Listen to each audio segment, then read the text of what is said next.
ಚಾಮರಾಜನಗರ ಗಡಿ ಭಾಗದಲ್ಲಿ ಗಜಪಡೆ ಹಾವಳಿ ಮುಂದುವರಿತಾ ಇದೆ.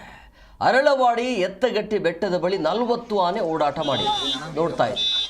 ಒಂದು ವಾರದಿಂದಲೂ ಈ ರೀತಿಯಾಗಿ 40 ಆನೆ ಬೀಡು ಬಿಟ್ಟಿರುವಂಥದ್ದು ಸಹಜವಾಗಿ ಜನರಲ್ಲಿ ಆತಂಕ ಇರುತ್ತೆ. ಈ ರೀತಿಯಾಗಿ ರಾಜಾರೋಷವಾಗಿ ಗುಂಪು ಕಟ್ಕೊಂಡು ಓಡಾಟ ಮಾಡಿದ್ರೆ ಜನ ಹೇಗೆ ಬದುಕೋದು, ಜನ ಹೊರಗಡೆ ಬರೋದು ಹೇಗೆ ಅನ್ನುವಂಥ ಆತಂಕದಲ್ಲಿ ಬದುಕುವಂಥ ಪರಿಸ್ಥಿತಿ ಇದೆ.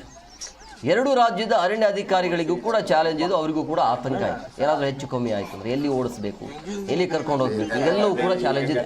ಚಾಮರಾಜನಗರ ಜಿಲ್ಲೆ ಅಲ್ಲಿ ಗಡಿ ಭಾಗದಲ್ಲಿ ತಮಿಳುನಾಡಿನ ಗಡಿ ಭಾಗ ಏನಿದೆಯಲ್ಲ, ಕಳೆದ ಒಂದು ವಾರದಿಂದಲೂ ಕೂಡ ಈ ರೀತಿಯ 40ಕ್ಕಿಂತ ಹೆಚ್ಚು ಆನೆಗಳು ಬೀಡು ಬಿಟ್ಟಿರುವಂಥದ್ದು.